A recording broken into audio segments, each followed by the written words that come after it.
My name is Ben Seidman. I do magic tricks, and I live in Los Angeles. I wanted to play in a band for years. I love playing music, and I also love acting. I was an actor growing up. And so I decided eventually there are 3 things that I love. I have to choose one passion. So I chose magic, and I really do love what I do. The hardest part about it is the travel. Last year, I did more than 200 shows, so I was on the road about 95% of the year. There was a week this month where I didn't sleep more than 2 hours a night. It was just do a show, get on a plane, drive, do a show, repeat.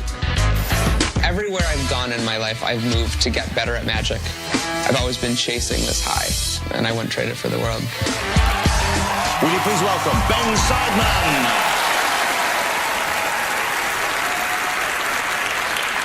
Thank you. I feel the same way about you. It's nice to be in Las Vegas filming a TV show. Proof that what happens in Vegas gets broadcast nationally, apparently. Penn, I've got one playing card. Name a card, Penn. Anyone. 4 of hearts.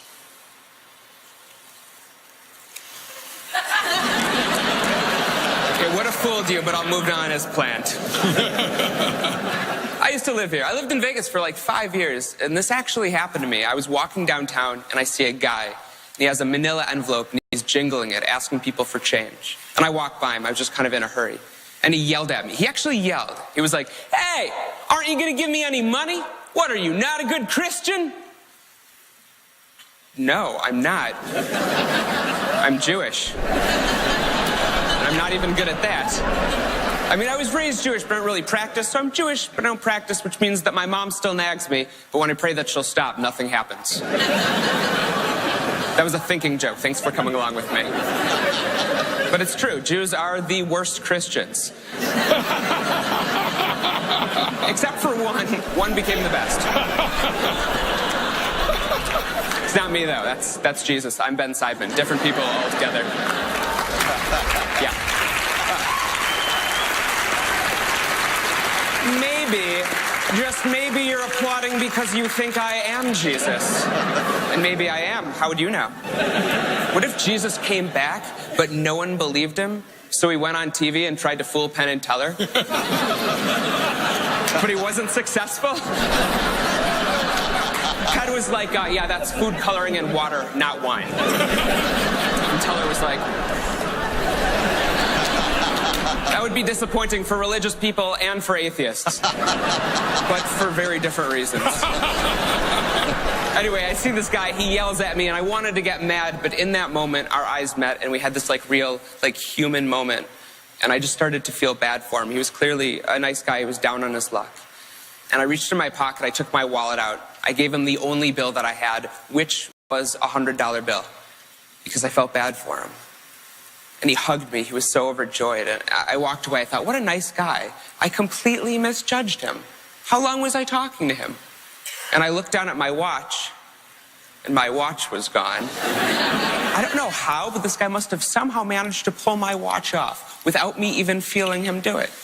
So he took my watch. Not only did he take my watch, I also distinctly remember putting my ring on that day. When I looked down at my finger, my ring was gone. So I'm thinking he took my watch, and he also, somehow, managed to take my ring. And I reached in my pocket, grabbed my wallet, remembered I'd given this guy the only bill that I had, the $100 bill, because I felt bad for him. So I'm walking away. I'm just trying to process the information. I'm thinking, did that really just happen? He took everything from me. He took my ring, took my watch. He took all of my money. Sounds like I had a pretty terrible day, right? He learned a very valuable lesson that day. He learned that you should never, ever try to steal from a magician.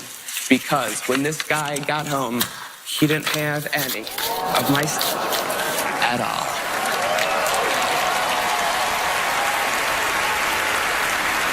Because I still had my ring, I still had my watch, and I still had all of my money. Ben Seidman, ladies and gentlemen. Great job. Very funny and a great trick as well. That was great, Ben. Thanks, Jonathan. Now, you know how this works. The guys are going to sit there and they're going to deliberate, and we'll have a little chat out here. But Jonathan, I hope you wouldn't mind, would you? A selfie? Yeah. Sure, Thanks. let's do that. I've always wanted to take a picture of Penn and Teller while my arm was around you. Okay, let's... Thanks. Should we hug this out? Yeah, sure. Because I enjoyed that too. That was It was a really good moment. Yeah. How confident are you? Oh, you know what? They're my heroes. They were some of my favorite magicians growing up. So I don't know. I respect them so much. If they enjoyed what I do, that's what means the most to me. But one thing I noticed, and I'm sure everyone else did, is just how confident you seemed out here. And I know that performing in front of these guys, it's nerve-wracking for most people, but you seem cool and calm as a cucumber. Oh, I'm freaking out on the inside.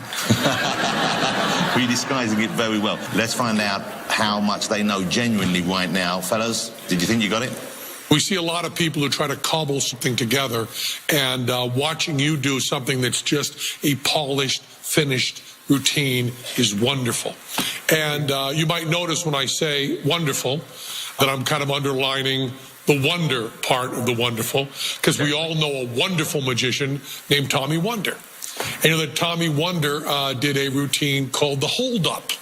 I much prefer your version to Tommy Wonder's version, because Tommy Wonder did not have the his style of comedy was not as close to my heart as yours is. But I think that's a wonderful routine you're going to want to do forever. Don't really want to tear it apart. Awesome. Well, thank you so much, guys. Thank you. It's wonderful. It's been a pleasure, honestly. So let me check then. Can I just check you're not actually Jesus, though, are you? Wow, ladies and gentlemen, let's call him by his current name, the fabulous Ben Seidman. Great job. Thank you, Ben.